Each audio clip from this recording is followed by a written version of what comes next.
लीजिए आज आपने बहुत ज़्यादा खाना खा लिया है और आपसे उठा भी नहीं जा रहा, तो इसके कोई फ़ायदे होंगे? नहीं, ओवर ईटिंग हो जाएगी ये तो ना। ओवर ईटिंग करने के बाद में ना तो आप उठ पाएंगे, ना कोई काम कर पाएंगे, ना ही कुछ कर पाएंगे। इसी से रिलेटेड है ओवर थिंकिंग। अब आप सोचिए, ओवर ईटिंग के अलावा ओवर थिंकिंग भी हमारे शरीर के लिए नुकसानदायक ही साबित हो सकती है। कई वजहों से, बहुत सारे कारण हो सकते हैं कि हमारा दिमाग कभी किसी बात पर गहराई से सोचने लगता है। जानते हैं इसके कारण और इससे बचने के उपाय भी।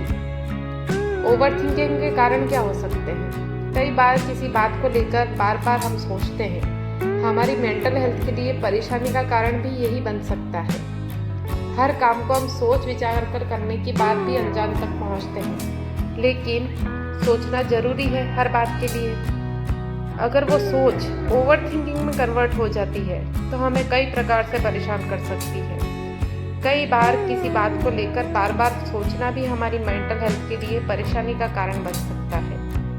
तो ओवर थिंकिंग के लक्षण क्या हैं, पहले हम ये जानते हैं। अगर आप बात करते करते भूल जाते हैं और चलते फिरते किसी सामान को कहीं भी रखकर घंटों उसे ढूंढते हैं। नहीं, ये ऐसा होता है, लेकिन घंटों तक अगर उसी सामान को ढूंढते रहते हैं तो यकीन मानिए कि आप ओवर थिंकिंग के शिकार हो चुके हैं। जब हमारे विचार हम पर हावी होने लगते हैं तो उस वक्त हम एक ही बात को बार बार सोचने लगते हैं। वो विचार जो आपके माइंड में घूम रहे हैं वो कई प्रकार की मेंटल डिसेबिलिटीज का कारण साबित होते हैं। कई बार उम्र के साथ लोग भूलने लगते हैं और कई मानसिक रोगों के शिकार होने लगते हैं। लेकिन अगर आपकी उम्र ज़्यादा नहीं है और ये सारे लक्षण हैं तो इसका मतलब यही है कि आप ओवर थिंकिंग कर रहे हैं। अगर आप बहुत ज़्यादा सोचते हैं तो इसे नज़रअंदाज करने की बजाय कंट्रोल कीजिए। तो कुछ ऐसे टिप्स हैं जो मैं आज आपको बता रही हूँ कि उनको करके ओवर थिंकिंग कैसे रोकी जा सकती है।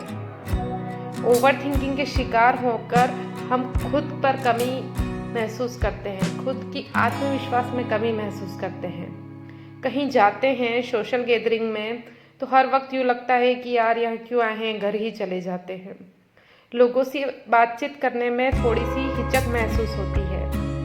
खुद से तो बिल्कुल प्यार नहीं होता है और दूसरों के बारे में ही हर समय सोचते रहते हैं। अपनी दिनचर्या, अपना जो पूरा दिन है उसमें कभी भी मेडिटेशन के लिए समय नहीं निकालते हैं।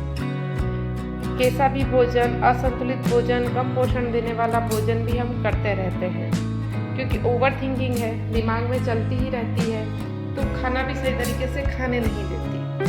तो इनसे बचने के 5 ऐसे तरीके हैं जिनको अपनाकर आप थोड़ा बहुत ओवर थिंकिंग से बच सकते हैं। व्यस्त रहें, जी हाँ, जितने आप बिजी रहेंगे ना उतने आप ओवर थिंकिंग करने से बचेंगे। इस बात को आप जान लीजिए कि जो भी काम आपको खुशी देता हो, आपके मानसिक विकास में आपकी सहायता करता हो। तो कई बार ऐसा होता है कि हम खाली बैठे रहते हैं तो इस वजह से भी ओवर थिंकिंग होती रहती है।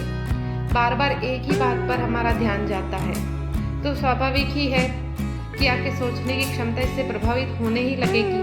अगर आप खाली ही बैठे रहेंगे और सोचते ही रहेंगे तो एक के बाद एक विचार आपके दिमाग में चलते ही रहेंगे। आप कोई भी ऐसा कार्य करें जो आपको पसंद हो, जिस काम से आपको लगाव हो। अगर आपकी रुचि जैसे कि खाना बनाने में है, पेंटिंग में है, डांसिंग में है, एक्सरसाइज में है, किसी भी चीज़ में है, तो कोई भी ऐसी एक्टिविटी करते रहिए। अपने आप को बिजी रखिए। जितना आप बिजी रखेंगे इतना आप थिंक कम करेंगे और जितना आप कम सोचेंगे उतनी ओवर थिंकिंग घटने लगेगी। दूसरा एक अच्छा काम आप और कर सकते हैं कि खुश रहने का प्रयास करो। उम्र आपकी चाहे जो भी हो, अगर आप बैठे बैठे सिर्फ सोच ही रहे हैं तो फिर आप मेंटल हेल्थ भी तो खराब कर रहे हैं ना। उम्र किसी शौक की मोहताज नहीं होती है। अगर आपको घूमना पसंद है तो घूमने निकल जाइए।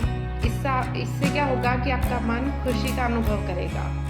4 दीवारी में एक ही कमरे में बैठे रहेंगे और किसी सोच में उलझे रहेंगे तो वो उलझन बनी ही रहेगी और उल्टे उल्टे विचार हमारे मन में आने लगेंगे और उसके बाद में ओवर थिंकिंग और ज़्यादा बढ़ जाएगी। जो नहीं होने वाला है वो भी होने लग जाएगा। जो कभी घटित ही नहीं हुआ वो भी हम लोग सोचने लग जाएंगे। तो इससे अच्छा है कि हम उससे बाहर निकलें, खुश रहने की कोशिश करें, कहीं घूम आए, अगर आपके आसपास कोई भी नदी, पहाड़, तालाब, किसी भी तरह की कोई भी चीज़ है, गार्डन है, वहाँ चले जाइए। थोड़ा सा इधर उधर आप अपना ध्यान भटकाएंगे, दूसरी चीज़ों की तरफ ध्यान देंगे तो आपकी ओवर थिंकिंग कम होगी। इसलिए खुश रहने का प्रयास कीजिए, कोशिश कीजिए थोड़े से मेडिटेशन की। आसान नहीं होता है मेडिटेशन, लेकिन थोड़ी सी कोशिश कीजिए कि आप मेडिटेशन कर सकें। ज़्यादा कुछ नहीं तो आंखें बंद करके केवल और केवल अपनी श्वास पर ध्यान दीजिए, बस इतना ही कर लीजिए मेडिटेशन। ज़्यादा कुछ करने की ज़रूरत नहीं है। मेडिटेशन इतना आसान नहीं है, होता भी नहीं है कई लोगों से तो। और अगर मेडिटेशन करने के लिए बैठेंगे तो ओवर थिंकिंग ही करेंगे, कुछ और ही सोचने लग जाएंगे। इसलिए आपसे जितना भी मेडिटेशन हो सके, थोड़ा बहुत भी हो सके, उतना ही कर लीजिए। नंबर 4 है सोशल सर्कल बनाए अपना।